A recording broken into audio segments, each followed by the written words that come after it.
Your bare feet sink into thick, black sludge. This isn't coastal mud. It's a toxic slurry of heavy fuel oil, lead paint, and rotting fish. Welcome to Chittagong, Bangladesh. You are only 12 years old. Your childhood ended this morning when your father handed you over to the contractor. A family debt, a few numbers carelessly scrawled on a filthy scrap of paper. Those numbers are now worth more than your life. You look up, the scorching sun blinds you, barely piercing through a venomous yellow smog. There they lie, the dead leviathans, transoceanic supertankers and cargo barges driven full speed onto the shore to die. They tower like monolithic mountains of iron, blotting out the horizon.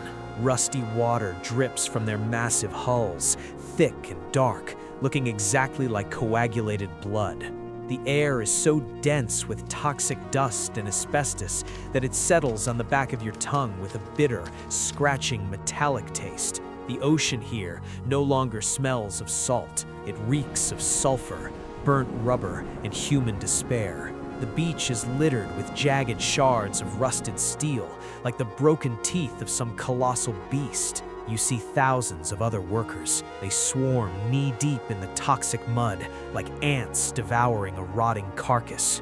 The heat is unbearable, 40 degrees Celsius in the shade, but shade does not exist here. The sun-baked metal hulls act like a gigantic furnace, burning away the remaining oxygen. You instinctively press a piece of filthy cloth to your face, but it offers no protection against the chemical fumes searing your throat. The contractor shoves you forward with a rough, calloused hand. You take your first, hesitant step toward the rusting abyss. Your employment contract wasn't signed with ink, but with the machine oil coating your heels. There is no return ticket. You have to tear this mountain of steel apart with your bare hands. Your first job is scavenger. They herd you deep into the bowels of the dead tanker, down into places the captain never dared to tread. The sunlight vanishes instantly. You are swallowed by a pitch-black, suffocating void. You crawl on all fours through narrow ventilation shafts. Your knees slip in stagnant puddles of heavy fuel oil and rotting diesel. The baking metal sears your palms. There is nothing to breathe. The air down here is thick, like a gelatinous slurry of rust, suspended asbestos, and toxic fumes. Your task is to strip the valuable copper wiring by touch, completely blind. One wrong move, and the jagged edge of torn hull plating slices your arm to the bone. You don't even register the pain through the sheer adrenaline coursing through your veins. You simply bind the wound with a filthy rag and keep crawling. The ultimate, primal terror here is getting lost. The labyrinth of pipes and bulkheads is endless. If your cheap flashlight dies, no one will come looking for you. You will die of thirst in absolute darkness. You will simply become a permanent part of this vessel. Your third month on the shore. Your skin has permanently lost its natural color. The ingrained soot has become your second armor. You are no longer a frightened boy. You are a blind cog in a colossal, dismantling machine. You drag an impossibly heavy coil of wiring on your hunched back. A crew of cutters is working nearby. They are severing a multi-ton section of the bow plating. The steel winch cable is pulled to its absolute limit. It vibrates, humming low with unbearable tension. And then, the inevitable happens. The cable snaps. The thick steel whip cleaves the air faster than the speed of sound. The 10-ton steel section plummets from the height of a 5th floor. It flattens your partner, a boy barely a year older than you. The earth shudders, knocking you off your feet. Rust dust erupts into the sky in an impenetrable yellow cloud. And then there is silence. No screams, no ambulance sirens, no rescue crews rushing in. The overseer walks up to the edge of the steel plate and merely spits a wad of red beetle nut juice directly into the sludge in pure annoyance. The blood seeping from beneath the metal quickly mixes with the black mud. The body won't be extracted until the evening tide. "Keep working," the bullhorn roars. and you bend down to pick up your coil of wire because the machine never stops. You are 18. Your body has become a topographical map of rigid scars and calluses. Childhood fat burned away long ago under the scorching Chittagong sun. Yesterday, old Ali was carried off with a shattered skull. Today, they unceremoniously shove his heavy cutting torch into your hands. This is your promotion. You pull down a pair of cracked safety goggles. The cheap rubber of your boots actively melts against the hot slag. You crank the valve open to the maximum. A blue flame roars from the nozzle. The temperature exceeds 1,000 degrees Celsius. You bring the fire to the thick steel plating. The metal resists, turns a deep crimson, and then begins to weep blinding white tears. A fountain of sparks bombards your bare chest. Each one leaves a tiny, agonizing burn that reeks of charred flesh. Acrid sweat floods your eyes, cutting pale tracks through your soot-blackened face.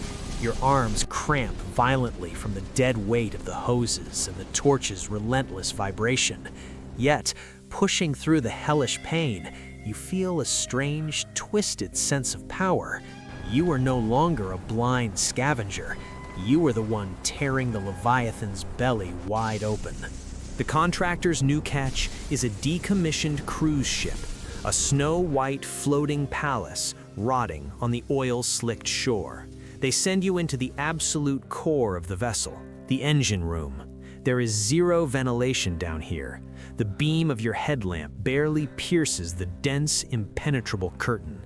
You slice through bulkheads, heavily packed with old insulation. With every movement you make, snow begins to fall from the ceiling. This isn't frozen water, it is pure asbestos. Millions of invisible needles swirl in the stagnant, dead air. They settle in a thick layer on your hair, your eyebrows, clogging your nostrils. You have no respirator, only a filthy bandana, completely soaked in machine oil and sweat. You take a deep breath, and a dry, chemical cold sears your lungs. Microscopic blades embed themselves permanently into your living tissue.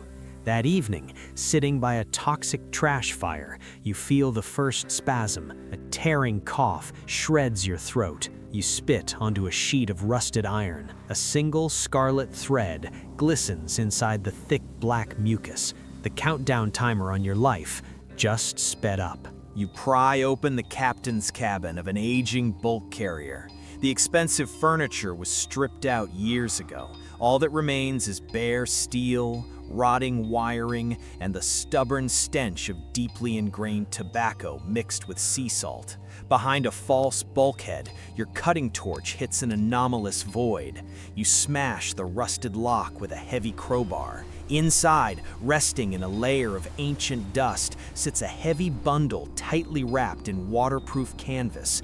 You tear it open with filthy, trembling fingers. Inside are hermetically sealed tubes, military-grade navigational electronics, and several vacuum bags stuffed tight with old $100 bills. Someone's forgotten contraband that outlived its owner. Your heart hammers against your ribs like a trapped bird. This isn't just money. This is your exit ticket out of hell. It is more than enough to wipe out your father's debt, buy a seat on a train, and forever forget the taste of fuel oil on your lips. You quickly shove the haul under your overalls, pressing the cold plastic directly against your sweat-soaked, soot-stained skin. That very evening, you stand in the contractor's office. The stifling, corrugated iron shack reeks of cheap palm rum and stale sweat. You silently lay your discovery out on the grease-stained desk. The fat man, in the suspiciously crisp white shirt, lazily inspects the contraband. His eyes don't even gleam. He has seen these illusions 100 times before. He takes a deep drag and exhales a plume of acrid cigarette smoke directly into your face. "Good find, pup," he rasps, baring his rotting teeth. Then he opens your debt ledger. He methodically enters the value of the stash, not into the repayment column, but into the section for endless penalties. for a pair of wire cutters broken last week, for a gas cylinder lost a month ago, for the rent on your sleeping bunk. He takes everything, disgustedly tossing a single, crumpled, filthy banknote at you. Just enough for a bowl of plain rice. Your hope crumbles to dust, exactly like rust under the strike of a sledgehammer. You finally understand the absolute law of this shore. A slave cannot buy his own freedom. The system always takes what is its own. The monsoon season arrives. The sky above Chittagong fills with lead and turns as black as spilled fuel oil. A dense wall of tropical rain crashes down onto the ship graveyard, but the butchering of the leviathans does not stop for a single second.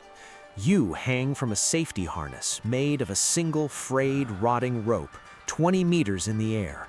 The deck beneath you is flooded with a lethally slick emulsion of rainwater, machine oil, and mud. Your boots lose traction with every single step. The piercing wind chills you to the bone, forcing your muscles into violent, agonizing cramps. Blinding, stroboscopic flashes of lightning illuminate the colossal skeletons of the dead ships for fractions of a second. You desperately struggle to steady your cutting torch, but the aggressive downpour constantly chokes the blue flame. The immense steel structure surrounding you becomes a perfect, deadly lightning rod. 50 meters away, a worker loses his grip. He simply vanishes silently into the black abyss below the deck, slipping on the edge of a rusted gangway. You grit your teeth until they grind, frantically wrap your safety line tighter around your arm, and reignite your torch. This storm will claim many, but you are forced to dig your claws into this steel and survive. Another oil tanker. You descend into the bottomless hold to cut away the internal bulkheads. Protocol demands a full day of ventilation for these compartments. The contractor demands the scrap metal by evening. You choose the scrap. Heavy residual fumes pool at the bottom. You can't smell them over the omnipresent stench of rotting heavy fuel oil. You strike the spark. The air around you instantly ignites. The shockwave violently hurls your body against the rusted wall. A split second of absolute blinding agony. Your overalls erupt in flames. You regain consciousness back on the shore. One of the workers is pouring rusty salt water directly from the ocean over your smoking shoulders. The skin on your left arm peels away like a glove, exposing wet, raw meat. No doctors, no painkillers. The local medic simply slathers the severe burn in used machine oil and binds it tightly with filthy rags. They give you 2 days to recover. On the 3rd day, you are obligated to hold the cutting torch again. You are 40. On this shoreline, you are a decrepit old man. The asbestos you have inhaled for decades has turned your lungs into a rigid, inelastic sponge. Every single breath is drawn with an agonizing, slicing wheeze. Your fingers are permanently gnarled by arthritis and covered in thick knots of scar tissue. You stand on the deck, struggling to support the weight of the cutting torch. Your hands betray you, trembling violently. The flame jerks, leaving a jagged, uneven cut. The tool slips from your grip and crashes heavily onto the deck. The contractor steps up behind you. He doesn't even look you in the eye. He only looks at your ruined cut. You are silently shoved aside. A young, sinewy boy takes your place, his eyes hollow and hungry. Exactly the same look you had 20 years ago. You were written off, cast out from the elite cast of cutters. Your debt, heavily bloated with endless penalties and interest for the treatment of your burns, remains unpaid.